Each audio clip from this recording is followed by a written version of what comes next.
ये सरकारी उपक्रम समिति घाटे वगैरह की क्या करेगी? जांच कर। घाटे की क्या करेगी? जांच कर। घाटा फायदा यहाँ पे ये सब चीज। अब जैसे रेलवे एक सरकारी उपक्रम है, रेलवे से पूछा गया कि भैया आप क्या कर रहे हैं? कहा कि भैया हमारा रनिंग कॉस्ट बहुत ज्यादा है, हमको 100 रुपया कमाने के लिए ना 94 रुपया खर्चा करना पड़ता है। 100 रुपया कमाता है ना 94 रुपया खर्चा हो जाता है, कितना रुपया बचता है? तो हम क्या करो, दुनिया का सबसे उटपटांग डिपार्टमेंट है, इसका हर एक सीट बुक है, चाहे रेलवे, चाहे वो एसी हो, स्लीपर हो या जनरल टिकट। इसके अलावे जनरल में एक्स्ट्रा कोचा के गए होते हैं, स्लीपर में वेटिंग लिस्ट लेके गए होते हैं। विदाउट टिकट बस लोकल एरिया में लोग चलते हैं, दिल्ली मुंबई तक विदाउट टिकट नहीं जाते हैं। और विदाउट टिकट जो है ना, उसको आप छोड़ दीजिए, आपको घाटा तब लगना चाहिए जब आपकी सीटें खाली जा रही हैं। सिंपल सी बात है भाई साहब, तुम्हारी सीटें भरी हुई हैं, उसपे से वेटिंग लिस्ट है, पहुंचा के जा रहा है वो अलग है, अंदर समोसा बेच रहा है, पानी बेच रहा है, ये सब बेचिए रहा है, उससे फायदा हो रहा है। झुनझुना खरीद लो, हई खरीद लो, खरीद लो, नहीं समझ में गया? प्लेटफॉर्म पे बेचिए रहा है, चाय पानी बिस्कुट ये सब बेच रहा है, उसके अलावे प्रचार के लिए अलग से ले ही रहा है, वहां पे होर्डिंग्स का यहाँ पे।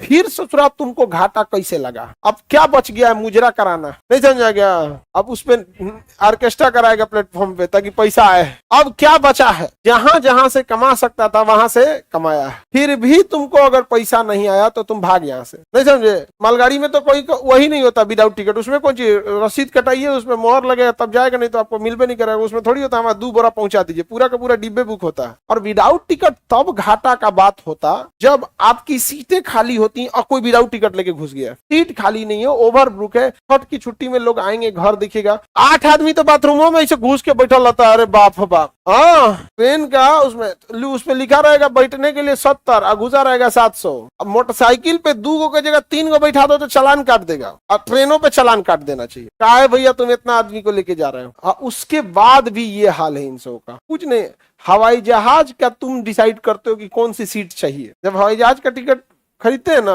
तो आप डिसाइड करते हैं कि हमें कौन सा टिकट चाहिए। उसे वेब चेकिंग जब करते जाइएगा ना तो उसमें सेलेक्ट योर सीट आता है। अब जैसे मान के चले आप 15 नंबर सीट लेना चाहते हैं तो 15 नंबर में तो 6 गो सीट होगा ना, 15 A B C D E F, 3 इधर 3 इधर ऐसे।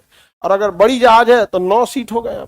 आप सेलेक्ट कीजिए, जो पहले आपसे सेलेक्ट कर लिया तो खत्म, तब आप 16 नंबर कर लीजिए, 18 जो भी है आप पहले सेलेक्ट कर लीजिए। रेलवे में नहीं कर पाओगे। दिक्कत कब होता है? जब कोई एक फैमिली से 4 आदमी चढ़ाना है, एगो का बॉगी उन्ने फेंक देगा, एगो का इन्ने फेंक देगा। यहाँ पे आप बेचारा उन्ने परेशान, एगो पर रिक्वेस्ट करेगा भैया थोड़ा बदल लीजिए ना, तो यहाँ कर लीजिए। अब वो आदमी सामने वाला अगर सिंगल है तो बदल सकता है, वो भी फैमिली वाला है तो वो कहां से जाएगा? बड़ा दिक्कत होता है। कोई मरीज मिल गया, कोई कुछ हो गया, एगो मरीज को दे दिया था ऊपर बर्थ वाला। हाँ अभी हम कहाँ जा रहे थे, कानपुर, वो जो ब्रह्मानंद अवार्ड मिल रहा था, तो वहां तो एयरपोर्ट नहीं है तो हमको ट्रेन से ही जाना पड़ा था।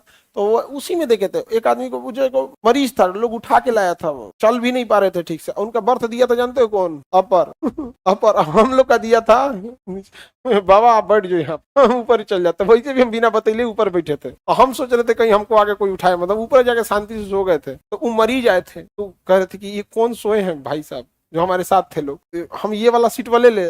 तू कहे हाँ एकदम नीचे वाला ही आप ले लीजिए यहाँ पे। लेकिन दिखने से लगा ना कि भाई जब हमें क्या जरूरत थी निचला बर्थ की। अगर कोई मरीज है, अब इसकी पहचान कैसे होगी मरीज की? अमूमन एज देख के, अमूमन एज देखकर। अगर कोई 50-55 क्रॉस कर रहा है तो मरीज नहीं भी है तो ऊपर चढ़ेगा कैसे? नहीं समझे? अब बताओ, हम लोग को दे दिया 14-15 साल वालों को